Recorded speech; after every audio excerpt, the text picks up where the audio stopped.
Satu, dua. Assalamualaikum warahmatullahi wabarakatuh. Perkenalkan kami dari kelompok.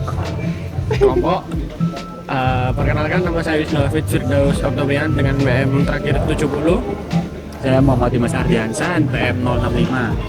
Dan saya Rizky Dias Setiawan dengan NPM terakhir 062. Ya, dan di sini kami akan mengerjakan tugas, yaitu berupa membuat video tentang argumentasi dari mata kuliah kecakapan pribadi. Di sini saya sebagai pihak kontra. Dan di sini saya akan menjadi pihak dari pro untuk membahas tentang topik ini. Dan saya sendiri sebagai pihak netral. Dan topik yang akan kita bawakan adalah tentang teknologi terbaru dari Kawasaki, yaitu Kawasaki Corleo. Kawasaki apa? Corleo. Oke, si Corleo. Oke.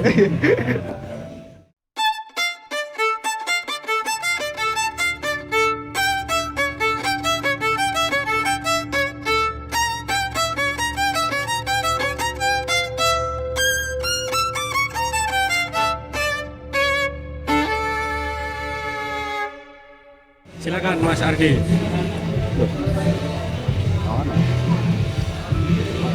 Oke.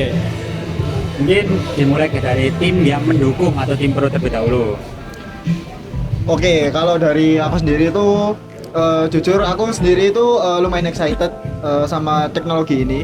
Karena itu mungkin kalau dari perspektif orang-orang masing-masing itu kayak mungkin teknologi dari motor listrik itu udah biasa. Tapi kalau buat teknologi motor listrik yang apa ya, bisa dibilang bentuknya yang unik, kan itu kan kalau kita bisa lihat itu Kawasaki Corleo itu bentuknya atau fisiknya itu mirip seperti hewan berkaki empat, atau mungkin lebih basically itu lebih ke anjing seperti itu. Jadi dia lebih tampil futuristik ya, seperti itu.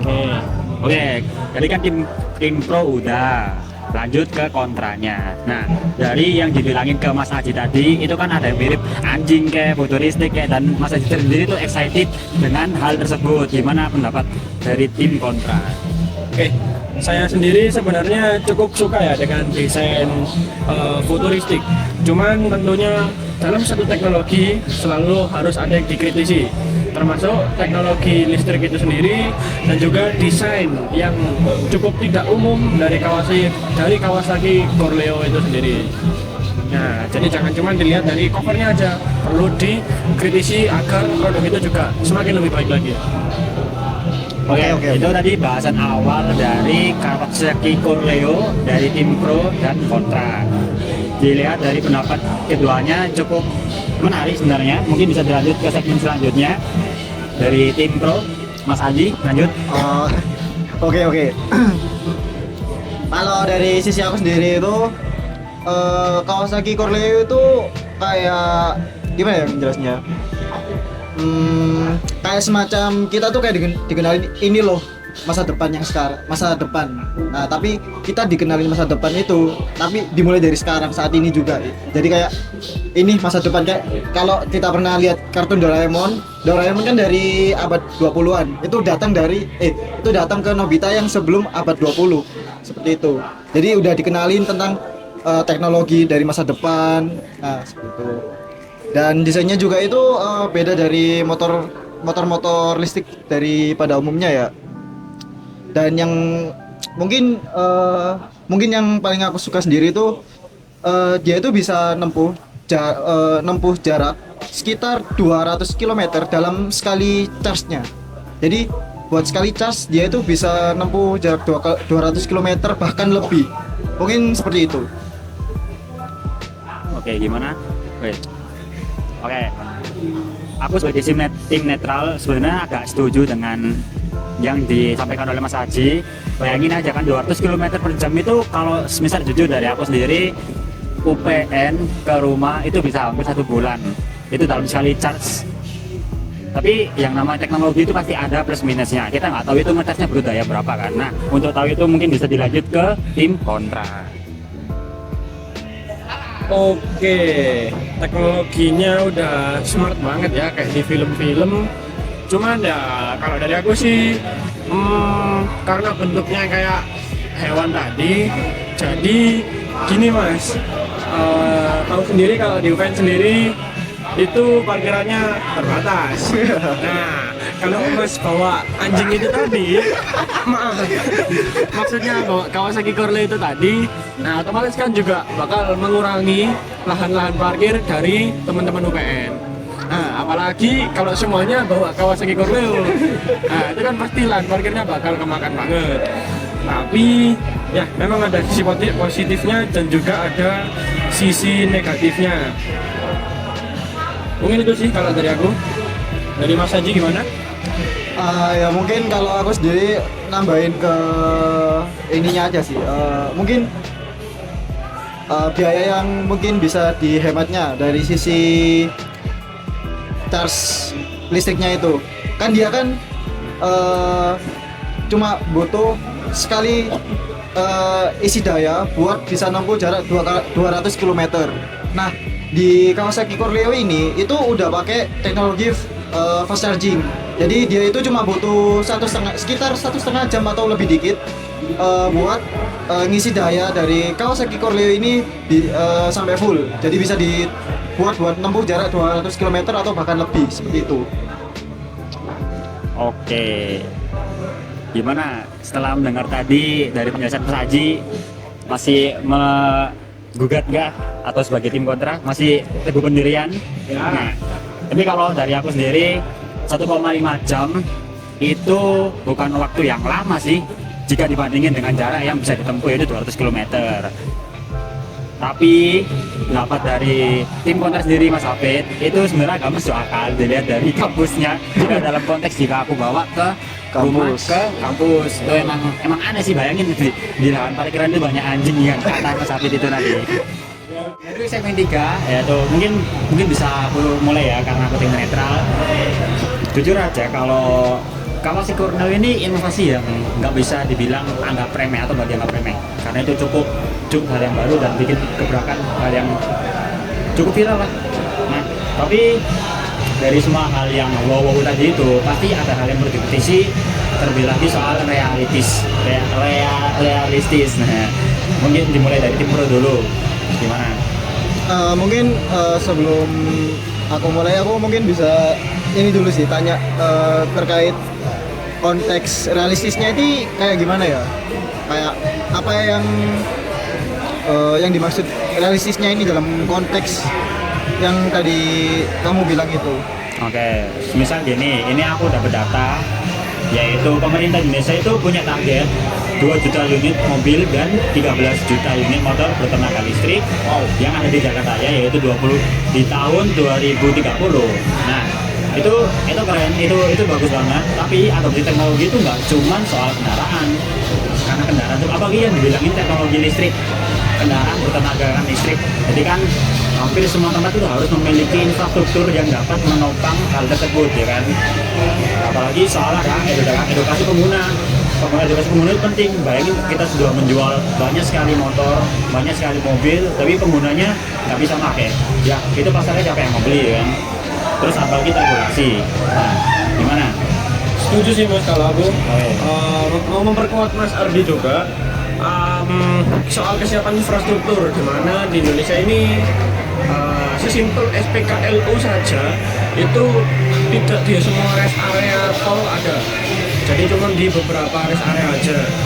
Terus selanjutnya juga ada di edukasi pengguna, yang mana seperti yang kita lihat akhir-akhir ini berita juga kayak ada anak kecil naik sepeda listrik atau apa lah, ada yang naik sepeda listrik tapi nggak mau minggir lah, dan lain-lain.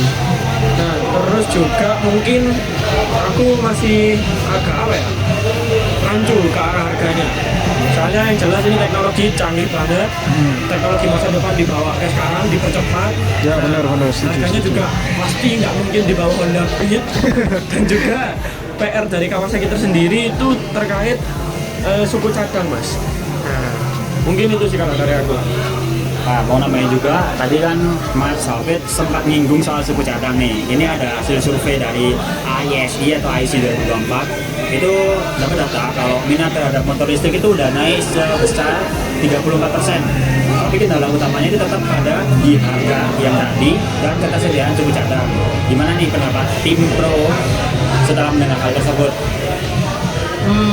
Kalau dari menurutku sendiri sih gimana ya?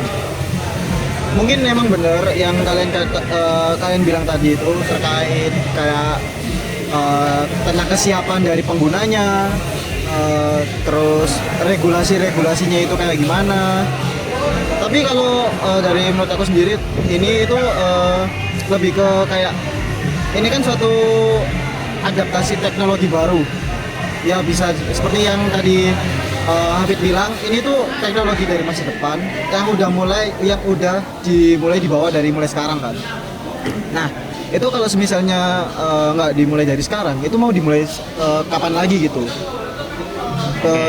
Ya mungkin kalau misalnya kita makin menunda-nunda atau menolak suatu kehadiran teknologi baru, ya tentu dari suatu daerah tersebut atau dari suatu negara tersebut tidak bisa dikatakan menjadi negara yang maju, bahkan mungkin tidak bisa dikatakan menjadi negara yang berkembang karena dia belum siap dalam menerima teknologi baru tersebut. Oke, setuju banget yang dibilang Mas Adi tadi. Oke, ya namanya teknologi baru, sebuah inovasi yang baru itu kalau langsung diaplikasikan ke negara kita itu pasti prosesnya panjang banget, bukan sesuatu yang langsung sempurna diaplikasikan langsung semua pakai atau ini langsung laris atau semua bisa. Itu pasti hal yang cukup sulit, tapi Kawasaki sendiri tuh sudah memulai langkah awal gebrakan baru, tinggal kitanya aja gimana ya kan. Mari kita mungkin bisa kita mendukung atau setidaknya daripada kita nggak dukung sebenarnya jangan membenci hal yang baru. Benar. Pendapat yang ada, inovasi yang ada gitu. Setuju sih Mas, tapi kalau aku tetap bakal nunggu kesiapan infrastruktur di Indonesia dan juga harganya sih ini yang aku masih agak rancu. Soalnya tadi berapa? Sekitar 200 juta ya? Mungkin bisa diperkirakan ya hampir 200-an. Nah itu, selain harganya yang belum masuk akal, ada juga dari sisi infrastruktur yang mana ya seperti yang saya bilang tadi lah, untuk SPKLU aja masih di beberapa titik. Nah, tapi dari sisi inovasi ini saya tetap angkat topi buat Kawasaki. Inovasinya benar-benar di luar nalar, di luar Nurul, nggak masuk Fikri, ya seperti itulah. Setuju. Di sini aku juga lumayan optimis terkait dari perkembangan teknologi yang dihadirin sama Kawasaki ini. Kawasaki ini bisa jadi suatu pelopor kendaraan listrik yang keren dan ramah lingkungan juga. Yang bisa diingat juga di sini tuh bahan bakar dari Kawasaki Corleo ini dia nggak pakai bahan BBM lagi, tapi pakai bahan hidrogen. Mungkin ya itu sih, aku sangat mendukung dan optimis banget terkait teknologi ini. Oke, sebagai closingan, ini pendapatku sebagai tim netral, baru saja disebutin kalau emang sih Kawasaki itu inovasi terbaru, gebrakan terbaru itu hal yang sangat bagus. Ya, tapi tetap aja namanya teknologi itu ada yang dikritisi, ada yang perlu didukung. Kita nggak bisa makan mentah-mentah hal tersebut, apalagi sampai membenci hal tersebut.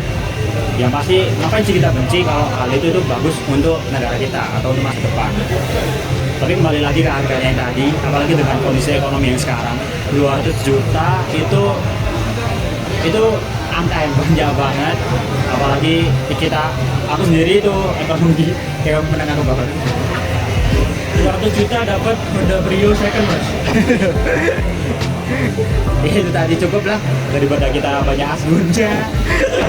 Cukup. Wassalamualaikum warahmatullahi wabarakatuh dari kami. Maaf bila ada kata.